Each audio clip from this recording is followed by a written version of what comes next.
नमस्कार। दिन भर की बड़ी खबरों में आपका स्वागत है। मैं हूं प्रिया और आइए नजर डालते हैं अब तक की कुछ मुख्य खबरों पर। सबसे पहली खबर, जनता दल सेक्युलर के नेता एचडी कुमारस्वामी ने एक चौंकाने वाला दावा सामने आया है। उन्होंने कहा कि कर्नाटक में कांग्रेस की कभी भी सरकार गिर सकती है। कुमारस्वामी ने कहा है कि केंद्र द्वारा शुरू की गई नई कानूनी परेशानियों से बचने के लिए सत्तारूढ़ कांग्रेस ने एक प्रभावशाली मंत्री भाजपा में शामिल होने का विचार कर रहे हैं। उन्होंने दावा किया है कि मंत्री 50 से 60 विधायकों के साथ कांग्रेस में पार्टी छोड़कर भाजपा में शामिल हो सकते हैं, इसलिए वे भाजपा के नेताओं के साथ बातचीत कर रहे हैं। जेडीएस ने पत्रकारों से कहा कि कांग्रेस सरकार में सब कुछ ठीक नहीं है, उन्हें नहीं पता कि यह सरकार कब गिर जाएगी। एक मंत्री ने अपने खिलाफ दर्ज मामलों से बचने के लिए बेताब है। कुमारस्वामी ने कहा कि केंद्र ने उनके खिलाफ ऐसे मामले दर्ज किए हैं जिससे बच निकलने के लिए कोई संभावना ही नहीं है।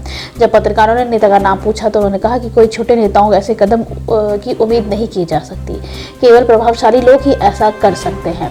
जदयू के प्रदेश अध्यक्ष ने कहा कि कर्नाटक में किसी भी समय महाराष्ट्र जैसा कुछ हो सकता है। उन्होंने कहा कि मौजूदा राजनीतिक माहौल को देखते हुए कुछ भी हो सकता है।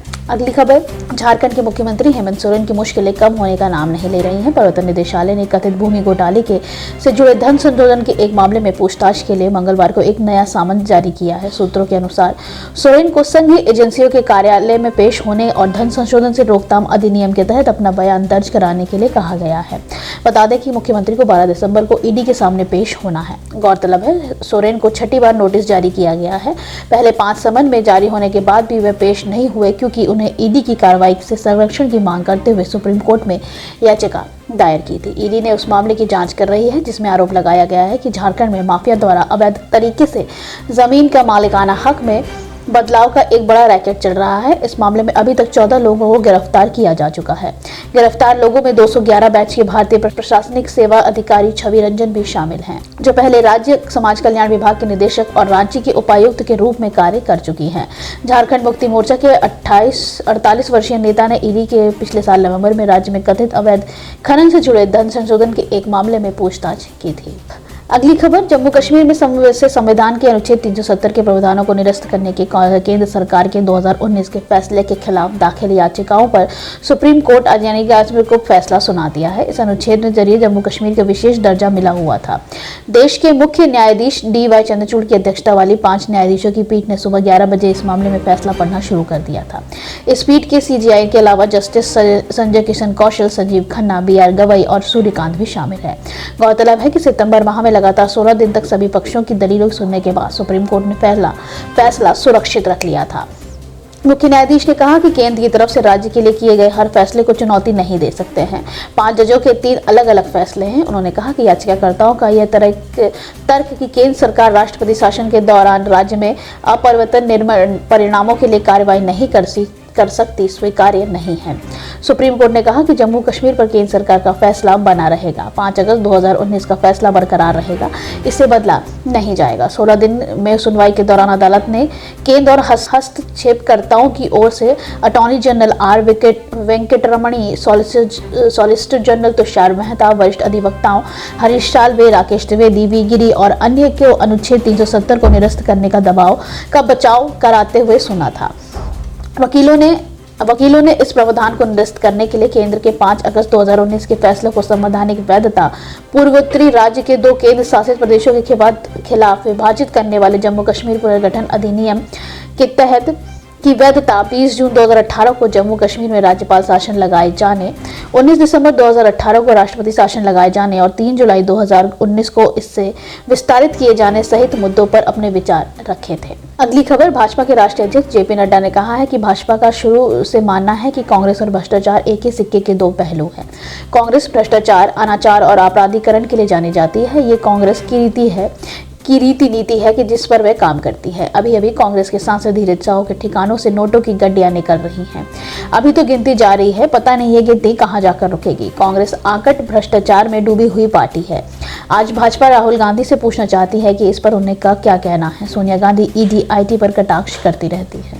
अगली खबर, कनाडा ब्रिटेन में खालिस्तान आंदोलन को हवा देने वाले कट्टरपंथी और अलगाववादी अमृतपाल सिंह के समर्थकों ने अमेरिका में भी भारत विरोधी एजेंडा जोर शोर से तेज कर दिया है। इसी के चलते खालिस्तान समर्थकों ने अमेरिका से सैन फ्रांसिस्को स्थित भारतीय वाणिज्य दूतावास पर हमला कर तोड़फोड़ की है। सैन फ्रांसिस्को की गिनती संयुक्त राज्य अमेरिका के प्रमुख सांस्कृतिक, वाणिज्य और वित्तीय केंद्र के रूप में होती है। सैन फ्रांसिस्को स्थित भारतीय वाणिज्य दूत में तोड़फोड़ करने से पहले अलगाववादी समर्थकों ने प्रदर्शन कर खालिस्तान के खिलाफ खालिस्तान के झंडे लहराए। भारतीय अधिकारियों ने इन झंडों को हटाया तो उन पर हमला कर दिया गया। इस घटना का वीडियो सोशल मीडिया पर वायरल हो रहा है। इन लोगों ने दूतावास में घुसकर दरवाजे तोड़ते हुए नारेबाजी की, साथ ही दूतावास की दीवार पर फ्री अमृतपाल नारा भी लिख दिया। इसके अलावा खालिस्तानी आतंकी गुरपंत सिंह पन्नू की हत्या की साजिश रचने का विरोध में खालिस्तानी समर्थकों ने सैन फ्रांसिस्को में भारत के खिलाफ गोल्डन गेट ब्रिज के पास भी रैली निकाली। रैली के दौरान भारतीय झंडे का अपमान भी किया गया है। खालिस्तानियों ने भारतीय झंडे को गाड़ी के पीछे बांधा हुआ था। खालिस्तान की इस हरकत के बाद भारत सरकार ने कड़ी आपत्ति जताई है। खालिस्तानियों ने पीएम मोदी, विदेश मंत्री एस जयशंकर वांटेड के पोस्टर भी लगाए हैं। भारतीय उच्चायोग ने से तिरंगा हटाने की कोशिश के बाद से खालिस्तानियों के खिलाफ पूरे भारत में गुस्सा फूट पड़ा है। सरकार ने अमेरिकी राजनीति के सामने कड़ी आपत्ति जताते हुए दूतावासों को सुरक्षा मुहैया कराने की बात कही है। अगली खबर, उपराष्ट्रपति और राज्यसभा के सभापति जगदीप धनखड़ ने राज्य भर में शुक्रवार को नमाज के लिए दिए जाने वाले 30 मिनट के अतिरिक्त ब्रेक को हटाया है और नियमों में बदलाव किया है। जगदीप धनखड़ ने सदन को बताया कि लोकसभा के समय के साथ मिलान करने के लिए शुक्रवार को बैठकों का समय बदल दिया गया है। अब सदन के मुसलमान सदस्यों को जुमे की नमाज के लिए दिए जाने वाले 30 मिनट का समय खत्म कर दिया गया है। राज्यसभा के उपसभापति धनखड़ ने यह बात तब कहा जहां डीएमके सांसद तिरुचि एन शिवा ने बताया कि कामकाज को संशोधित सूची में शुक्रवार को दोपहर 2 बजे तक एजेंडा सूचीबद्ध किया गया था। उन्हें यह मामला इसलिए उठाया क्योंकि राज्यसभा में प्रक्रिया और संचालन के नियमों के मुताबिक शुक्रवार को 30 मिनट का अतिरिक्त लंच ब्रेक दिया जाता है ताकि उच्च सदन के मुस्लिम सदस्य नमाज अदा कर सके। सदन की नियम पुस्तिका के मुताबिक राज्यसभा सुबह 11 बजे से दोपहर 1 बजे तक और फिर दोपहर 2 बजे से शाम 6 बजे तक चलती है। दोपहर 1 से 2 बजे के 1 घंटे का लंच ब्रेक होता है, लेकिन शुक्रवार को सदन की बैठक दोपहर के भोजन के बाद 2:30 बजे तक बैठती है। हालांकि इसका उल्लेख नहीं किया गया है, लेकिन यह मानना है कि शुक्रवार को नमाज के लिए इसे अतिरिक्त ब्रेक की अनुमति है। बता दें कि लोकसभा में शुक्रवार को नमाज की ब्रेक नहीं होती थी। यह प्रथा केवल राज्यसभा में थी, लेकिन जगदीप धनखड़ ने कहा कि लोकसभा में दोपहर 2 बजे बैठती है। संसद का अभिन्न अंग होने के नाते लोकसभा और राज्यसभा को जहां तक संभव हो एक ही समय का पालन करने की जरूरत है। आखिरी खबर, भारतीय पुरातत्व सर्वेक्षण द्वारा किए गए ज्ञानव्यापी मस्जिद के वैज्ञानिक सर्वेक्षण की रिपोर्ट सोमवार को वाराणसी अदालत में पेश किए जाने की संभावना है। पिछली तारीख पर अदालत ने 30 नवंबर को एएसआई को 10 दिन का समय दिया था और प्रदान किए गए समय के भीतर रिपोर्ट दाखिल करने का आदेश दिया था। कोर्ट ने पहले 17 नवंबर तक अपनी सर्वेक्षण रिपोर्ट जमा करने को कहा था। बाद में एएसआई ने अपनी रिपोर्ट दाखिल करने के लिए 28 नवंबर तक का समय ले लिया था। सर्वेक्षण 100 दिनों के लिए आयोजित किया गया था। इस दौरान एएसआई ने कई बार विस्तार भी मांगा है। सर्वेक्षण लगभग 1 महीने पहले समाप्त हो गया था और एएसआई अपनी रिपोर्ट दाखिल करने के लिए अतिरिक्त समय की मांग कर रही थी। सूत्रों से मिली जानकारी के मुताबिक अंतिम विस्तार 18 नवंबर का था, जब एएसआई ने 15 दिन और मांगे थे। कोर्ट ने इसके लिए 10 दिन का इजाजत दी थी। एएसआई 4 अगस्त में मस्जिद परिसर से सर्वेक्षण कर रहा है। इसे वजू खाना क्षेत्र को छोड़ दिया गया था, जिसे सुप्रीम कोर्ट के आदेश से सील कर दिया गया था।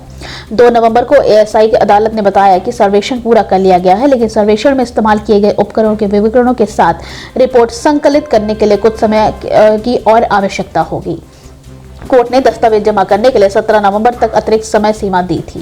वाराणसी की एक अदालत ने 21 जुलाई को 4 महिलाओं की याचिका के बाद सर्वेक्षण का आदेश दिया था, जिन्होंने मंदिर में पश्चिमी दीवार के पीछे स्थित श्रृंगार गौरी तीर्थ में प्रार्थना करने की अनुमति मांगी थी। आज के लिए बस इतना ही। बाकी खबरें जानने के लिए देखते रहिए द पब्लिक इंडिया। धन्यवाद।